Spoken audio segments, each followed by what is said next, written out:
Another glaringly obvious hypocrisy in the way that Muslims and Palestinians are viewed by all of our institutions, and how easy it is and how expected it is that you can just simply lie about a Muslim woman, a Palestinian woman, even if they are a Democratic Party politician, a congresswoman. Michigan Attorney General falsely calls Representative Rashida Tlaib an... In the spring, anti-Israel activists took over part of the main thoroughfare at the University of Michigan in Ann Arbor. Take a listen. It's scary. It's terrifying. They have a sign that says, "Long live the Intifada." Yeah, it's so scary that I'm wearing my dog tag, my IDF dog tag on campus. Maybe it's not so scary. Anytime I see that, I'm like, bro, listen, dog, listen. To me, that is worse than wearing a Hamas headband. I know that is not the same in the way that it's analyzed by American society, but that is precisely what it is. Okay? The Star of David and IDF dog tag. Yeah, dude, because I'm insane that I'm looking at this Star of David and calling it a dog tag and not the IDF dog tag that's in front of the Star of David. Maybe I just know more than you. Okay? Have you ever considered that? Have you ever factored that into your equation before jumping to conclusions like trying to immediately bait some kind of like perceived out of me? That's a goddamn swastika he's wearing on his chest, that IDF dog tag, okay? Not the Star of David. I'm so scared. What this little broccoli hair is doing in this this zoomer cut, broccoli cut dip is doing here, okay, is 100% no different than if he had a swastika, all right? You got the same haircut. I know, shut up. On God, bruh. On God, for real. There's a big problem on these college campuses, on God. He's so scared, bro. Look at him. Look at how scared he is, bro. For real. I can feel the fear in his eyes, dude. Look, I'm telling you right now, straight up, this is ironically something that the media also escalated in 2016. You would have that are straight up Nazis be like, I have no diversity of opinion on college campuses. And the media would literally elevate them to prominence all the time, all the goddamn time. And it was so frustrating. Okay. Yeah. He's so scared. He's standing right by the encampment, rocking the goddamn IDF dog tag too. Terrified. I mean, terrified. They used to do this all the goddamn time in 2016. Nazis would do this. They'd be like, oh, well, I just have different opinions. What are those different opinions? That black people shouldn't go to the same school as white people. That was a different opinion you had. Okay. And people were obviously understandably bullying you for it. Same goes for this. Okay. If you're such a gross that you're rocking an IDF dog tag on college campus and people go, hey man, that's kind of up. You're a little bit of a piece of, aren't you? And they go, whoa, are you saying that because I'm a Jew? Well, then you're an asshole. Okay. Goofy. Oh man, what's happening here? I can't believe it. And that's just, you know, a call back from the second Intifada and not a comfortable feeling. When I woke up this morning, I went to walk. Oh, my comfort. My comfort in my Michigan college campus is significantly more important than the fundamental principle behind the First Amendment right to, you know, free protest. If you're hurting my comfies, if you're hurting my fifis, you shouldn't be able to protest America's unimaginable loyalty to the death and destruction that Israel is doing in Gaza.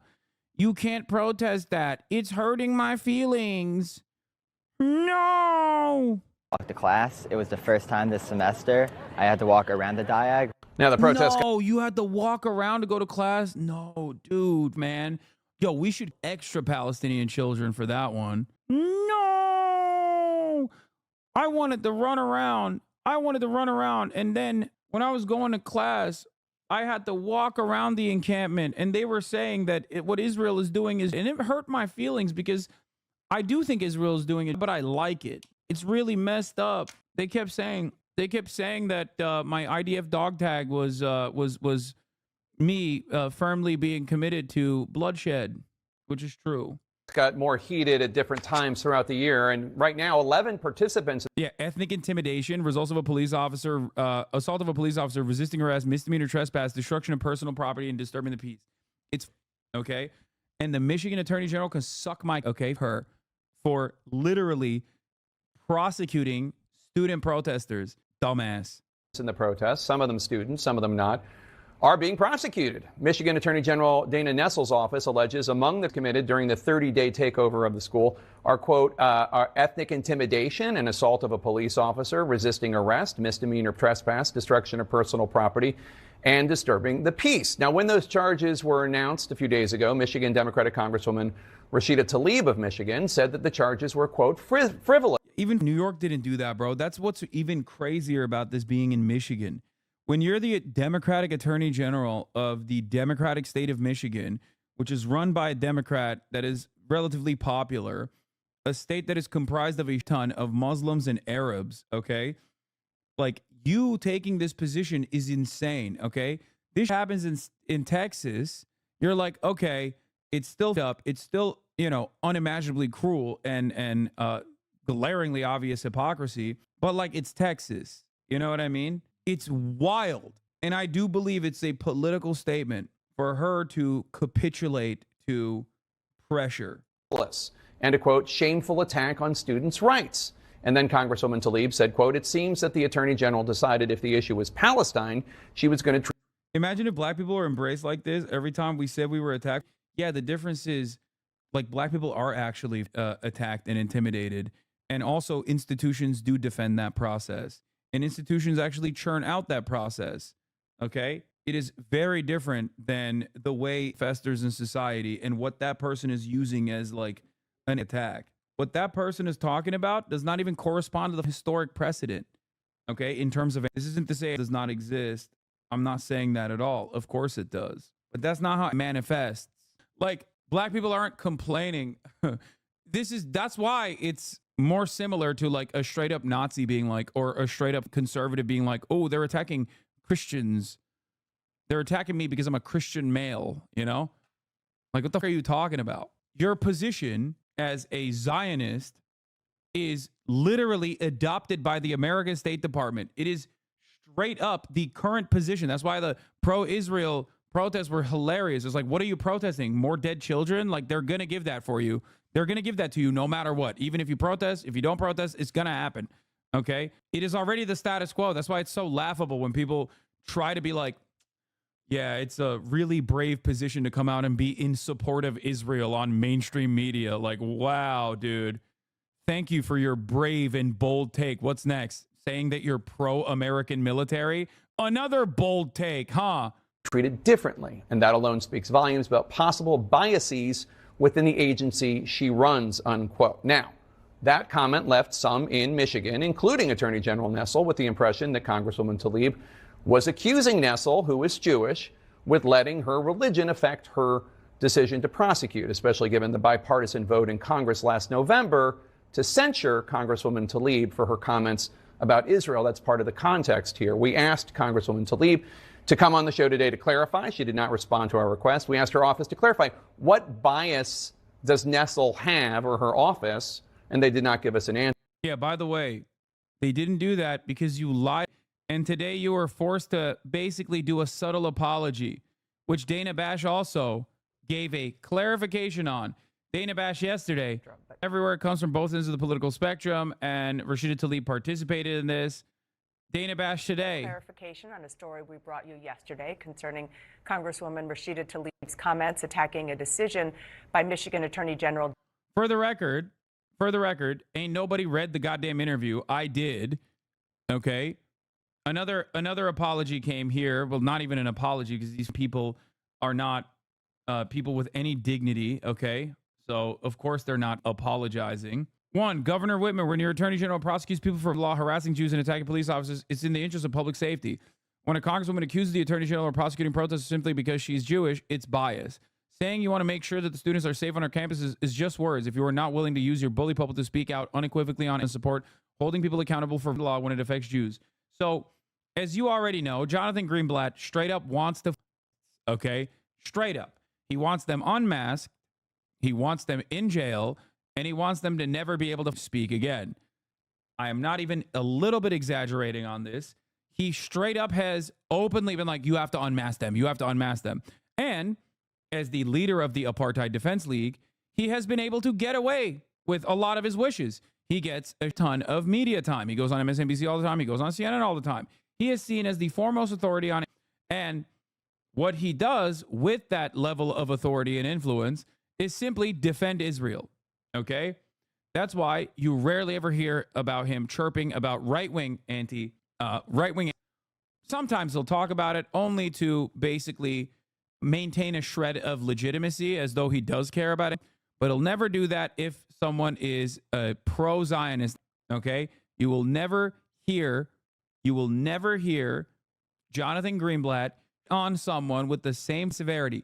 If you are, on the other hand, a Jew, he has all the smoke for you. Okay? If you're a Jew, you need to go to jail. You need to go to jail yesterday. If you die in jail, I do not care.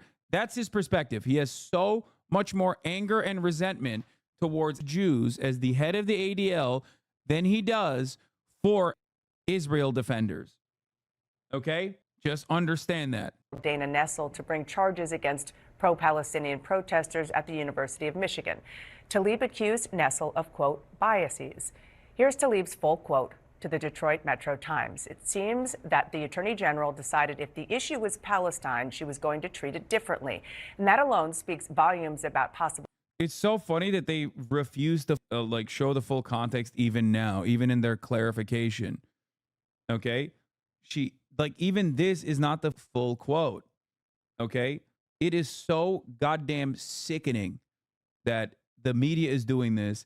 In any other circumstance, if this level of slander was being done to a prominent white man in the Republican Party, there is a media infrastructure that would pounce on CNN. This would be wall-to-wall coverage on Fox News. Okay? Straight up. But when you're Palestinian, nobody defends you. When you're Arab, nobody defends you.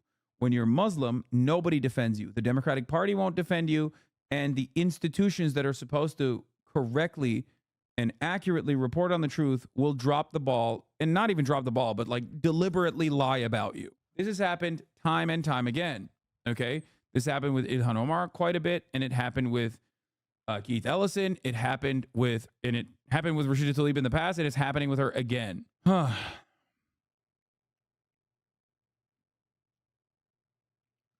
I mean, yeah, he still glazed Donald Trump while giving tepid criticisms, tepid condemnation of Trump's remarks. Because Trump is, at the end of the day, very good for Israel. And Jonathan Greenblatt cares about that more than anything else, okay? He does not care about... And this is not an accusation that I'm launching against someone without any evidence whatsoever, okay? Straight up, time and time again, Jonathan Greenblatt and the ADL has proven that their name is the Apartheid Defense League. Okay, not the Anti-Defamation League, but the Apartheid Defense League. The former president of ADL has even said as much, by the way, not just and that guy wasn't exactly nice either. Biases within the agency she runs. Now, Tlaib did not reference Nessel's Jewish identity. Her office has not responded to our request for clarity. Her allies insist that's not what she meant. But Nessel still says she believes it is, and repeated on CNN yesterday that, quote, yeah, dude, yeah, I know. If you ever criticize a person and then you later find out that they're Jewish, you're okay, straight up. God forbid. Oh no, it don't matter. It don't matter what the actions are. You can never call for someone's bias in this situation.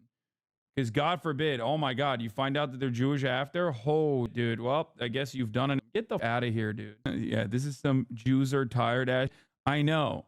Except in the aftermath of October 7 and the 12 months that took place, I thought that maybe people would move towards a more moderate position on these issues. And it turns out, nope. Everyone in media, in prominent roles, have basically taken the free parking scares me position now. Since I posted below, Governor Whitmer has made clear such suggestions of biases are wrong, and we thank her for her comments. Additionally, I learned that initial news reports contain an error in the specifics of the Congresswoman's remarks. Her full comment and its implications are detailed in the story. Why are you going to JewishInsider.com and not the actual article? The JewishInsider.com article literally is the article that started this falsehood. The JewishInsider.com article actually quietly changed the wording in the article itself in an effort not to get hit with an obvious litigation. Yeah. Answer. But Attorney General Nessel, let's get to the heart of this. You called Congress. Like under any other circumstance, this is like a ridiculous story. It is such an overt instance of slander being propagated by these outlets that are supposed to maintain a shred of impartiality, maintain an interest in like what the truth is. But it's such an obvious instance of slander, and nothing will be done about it. Nothing. No real apologies being issued at all. Congresswoman Tlaib's reaction to your office's charges and her allegation that you and your office have bias. You said that was why? Well, look, for her to say that I could handle a litany of other cases and that was fine, but when it comes to anything involving pro-Palestinian protesters, I could not be fair. I could not be objective. And I don't think you have to be Angela Lansbury to figure this out, right? Clearly, she's referencing my religion as to why she. Why? Why would she be referencing that? Why? Another glaringly obvious instance of like horrific Islamophobia was launched against Rashida Tlaib. I mean, she's been a victim of this since October 7 and far before October 7, but especially so since October 7, when a prominent Jewish activist was stabbed to death. And the media literally shamelessly went to incredible lengths to say Rashida Tlaib actually liked that this person was stabbed to death. Okay? It was her friend. This Jewish woman was a community leader, was a anti-Israel demonstrator, and also on top of that, a friend of Rashida Tlaib's. And they just made it up and lied. Barstool's Dave Porkboy went so far as to double down on his speculations. It is ridiculous, dude. It is insane that you can get away with as long as you're saying that about an Arab woman, a Muslim woman. Okay? They wouldn't even let her grieve the death of her friend without making the story about her with false smears that she must have enjoyed and was somehow responsible for it because she's Palestinian and the victim is Jewish. Here's Dana Nessel all the way back in November. Rashida Tlaib, I've supported you and defended you countless times, even when you have said the indefensible, because I believe you to be a good person whose heart was in the right place. But this is so hurtful to so many. Please retract this cruel and hateful remark.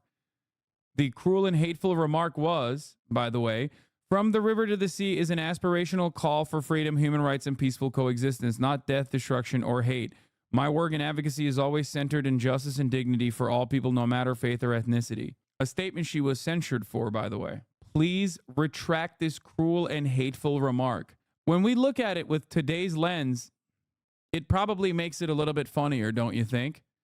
Because back in November, I'm sure that there were plenty of people who also personally agreed with this rhetoric. Tensions were high. You didn't understand the full depth of Israel's cruelty. You did not understand the humanity of the Palestinians due to all the social conditioning surrounding the subject matter. Now, almost a year after those remarks, you probably are way more understanding of Rashida Tlaib's position and probably laugh at Dana Nessel's position back then. This is why from the river to the sea was my red line in many instances. A red line that was a bridge too far for many. A bridge too far for many in this community and in edge communities as well.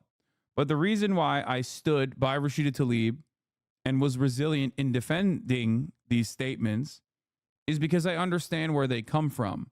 I understand the historic context in which these statements began, and I understand what it looks like when you cave and capitulate to false framing that actually ascribes a falsehood to the statement. A call for emancipation is not a call for death and destruction, just because those who want to defend that death and destruction claim it's scary for them, okay? Sometimes when I say something and you don't understand, sometimes when I say something and you don't personally understand why I'm saying those things, just give it some time, okay? You'll be back. History will end up vindicating me, and hopefully you will also understand. What? Why would you have people to be? Oh, yeah. In the 60s, if you said Black Power, this was the reaction. I know. I mean, look no further than a couple years prior. When people said Black Lives Matter, white supremacists got in their feelings about that too. They desperately tried to work and mar the reputation and tarnish it and claimed that that meant that you want white people. And they came up with their own slogan, All Lives Matter, as a counter to Black Lives Matter. But the ultimate goal there was to basically stop all protests. And the same principle holds for pro-Palestinian movements. The goal is to stop you from saying the truth. The goal is to stop you from saying that Palestinians are worthy of emancipation, that Palestinians are worthy of dignity. Palestinians are should live free of the apartheid, free of the. That's what they're angry about. They'll attack the optics, but at the heart of the matter is the problem. The problem that Palestinians should not be seen as worthy of dignity. Their humanity should never be recognized, because if you do, then all of a sudden Israel's actions become quite unconscionable. And that's devastating to the Zionist, ethno-nationalist, supremacist project. Major media outlets and the head of the ADL amplified a fabricated and dangerous lie about Rashida Tlaib. Not only that, they did it after another outlet targeted her with a caricature. Anti-Palestinian bias is real. This is case in point. No one should be treated this way. She thinks I can't be fair. She also mischaracterized the charges, and I think quite intentionally. I mean, she talked about this being peaceful protesters. No peaceful protesters were charged in this event. And, Rashida's a lawyer. She had every opportunity to call me to ask to see the evidence in this case, but she didn't do that. I have to rely on the facts, the law, and the evidence when I go into a court of law. And that's what we evaluated in this case. And that's the only thing that we evaluated in terms of making a determination as to these charges. I should note that I misspoke yesterday when asking a follow-up of Governor Whitmer, who I asked about this. I was trying to characterize your views of Tlaib's comments. What do you make of those today, noting that Congresswoman Tlaib never explicitly said that your bias was because of your religion, and so it's unfair for you to make that allegation? Well, a couple of things. First of all, in 2022, when my opponent accused me of being a groomer and a pedophile, everyone understood that those were homophobic remarks because I happen to be gay, right? I didn't have to explain it to people. Rashida Tlaib is an individual who's well known for making inflammatory and incendiary remarks that are in nature. So this isn't the first time that we would have heard these words out of her mouth. I think it's very clear to everybody exactly what she was saying. But I have to say this, it is my job to keep communities and campuses around the state of Michigan safe. And that is exactly what we're doing. Understand that the Congresswoman has very strong feelings about what's happening in the Middle East. So many people do here in the state of Michigan.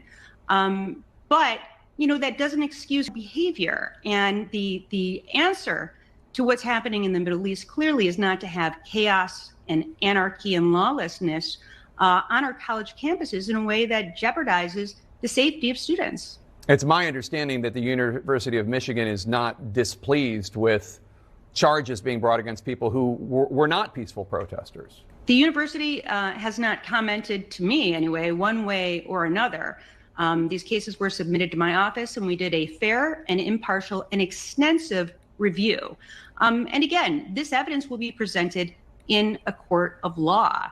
But I don't think it's helpful to anyone to have the Congresswoman commenting on the merit of these cases when she's not familiar with the facts or the evidence. As a black guy, I can't help but be cynical over how much airtime mainstream media has been so eager to spend for centering white victims in their coverage of, like, the most ethnic Jewish person I've seen saying they were a victim on TV has been a light-skinned Italian. I mean, a lot of the pro-Israeli sentiment does come from people in positions of privilege. Like, let's be real, that's where it comes from. No, I mean, that is what it is. It's like, that's why it is packaged in an identical capacity to, it is packaged in an identical capacity to all this commotion that the media absolutely elevated in the campus free speech protests, which were oftentimes conducted by straight up neo-Nazis. Same as a black person, I don't understand it.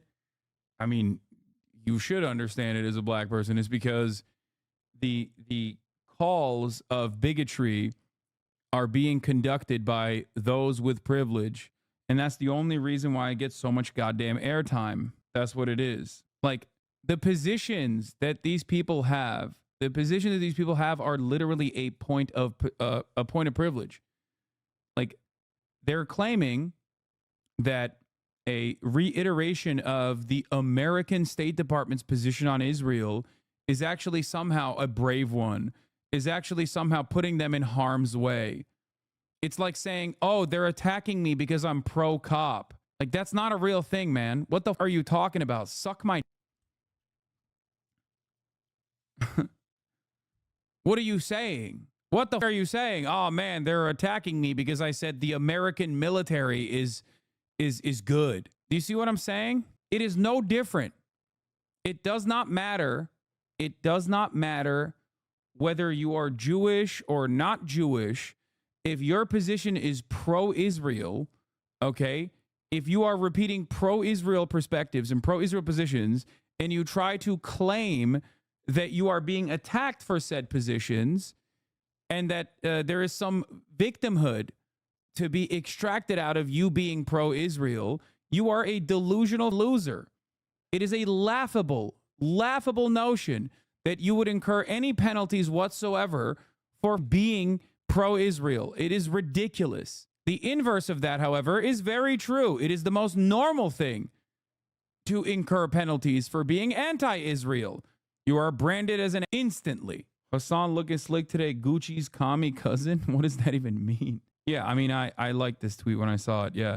The fact that Tapper, Greenblatt, and others can engage in a multi-day defamation campaign against Rashida Tlaib by blatantly misquoting her and face zero repercussions for it is a great example of the institutional anti-Palestinian bias she called out in the first place, which is correct. Do you think CNN will ever apologize for this coverage? Yeah, dude, when pigs fly, okay? When pigs catch flight, CNN will apologize for smearing a Palestinian woman. Like, that's funny. That's awesome. It's like demanding CNN apologize for, I don't know, defending the police or something. Like, what? They're never going to do that. Did you ever talk about Marcellus Williams? No, never.